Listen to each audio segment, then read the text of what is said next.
ফেব্রুয়ারিতেই ত্রয়োদশ জাতীয় সংসদ নির্বাচন।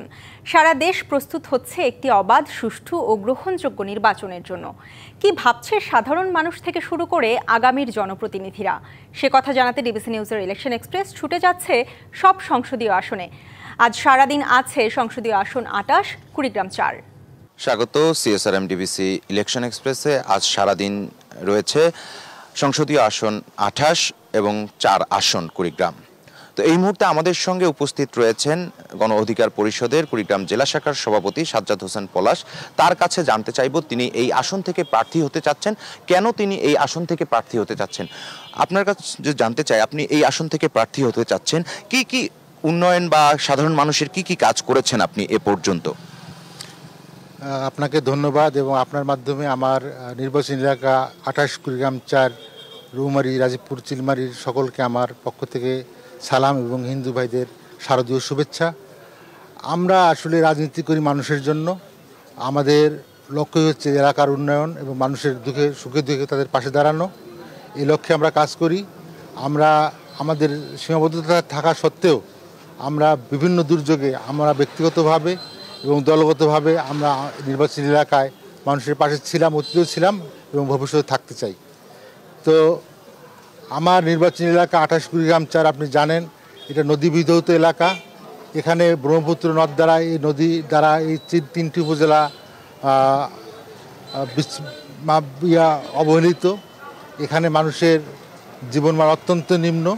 তাই এই চরগুলোকে নদী খনন করে, এই চরগুলোকে নদীর বাদ দিয়ে নদী শাসন করে এই চরগুলোকে কৃষি ইয়েতে উন্নত করা এবং এই ব্রহ্মপুত্র নদের উপর একটু সেতু দেওয়া, যার মাধ্যমে বিচ্ছিন্ন রৌমারী এবং রাজীবপুর কুড়িগ্রাম জেলার সঙ্গে কানেক্ট হবে।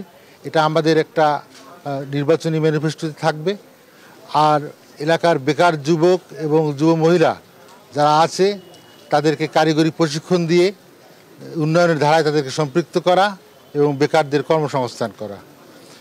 সর্বোপরি কুড়িগ্রাম ৪ আসনে আপনি জানেন যে রাজীবপুর একটি ছোট্ট উপজেলা। এই উপজেলায় দারিদ্র্যসীমার হচ্ছে ৭৮%, যা বাংলাদেশের সর্বোচ্চ দারিদ্র্যসীমা। এই উপজেলাকে বিশেষ প্রণোদনার মাধ্যমে তাদেরকে দারিদ্র্যসীমা থেকে বের করে নিয়ে আসা।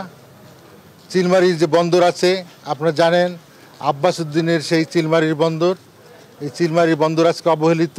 এই চিলমারির বন্দরে উন্নয়ন করা এবং কুড়িগ্রাম ৪ আসনের ৩টি উপজেলার যে শিক্ষা আপনার স্বাস্থ্যসেবা আছে, এটা অত্যন্ত নাজুক। আমি ছোট্ট প্রশ্ন দিই যে আপনারা এই জনপদের জন্য যেহেতু নদীবেষ্টিত এলাকা, এখানে শিক্ষার ব্যবস্থা নাই এবং নারীদের একটা যাতায়াত থেকে শুরু করে সব ধরনের সমস্যা রয়েছে, তাদের উন্নয়নে আপনারা কি কাজ করবেন? আমরা একটা মাস্টার প্ল্যান করেছি। আমরা কুড়িগ্রাম ৪ আসনকে নিয়ে একটা ১১ দফা নির্বাচনী ইশতেহার ঘোষণা করেছি।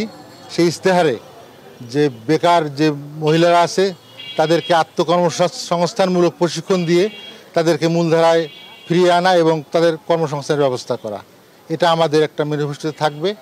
এবং বেকার যুবকদের বেলাও তাই।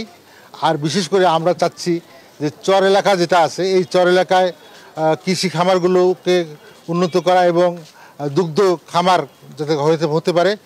চরের মধ্যে আপনার সমবায় ভিত্তিক কৃষি খামার স্থাপন করে এই চরগুলোর উন্নয়ন করা, এটা আমাদের অন্যতম ম্যানিফেস্টো। কেননা আসলে কুড়িগ্রাম ৪ আসনে যদি চরগুলোকে উন্নয়ন করা যায়, আমার মনে হয় এখানে দারিদ্রতা থাকবে না, দারিদ্রতা শূন্যের কোঠায় নেমে আসবে। ধন্যবাদ আপনাকে। শুনছিলেন যে গণ অধিকার পরিষদের সভাপতি তার নির্বাচনী এলাকার সেসব কাজ করবেন সেগুলো বলছিলেন। তো সিএসআরএম ডিবিসি ইলেকশন এক্সপ্রেসে এই ছিল এখনকার মতো। পরবর্তী রাত ৯টার সংবাদে আবারও যুক্ত হব। ততক্ষণ পর্যন্ত আমাদের সঙ্গেই থাকুন।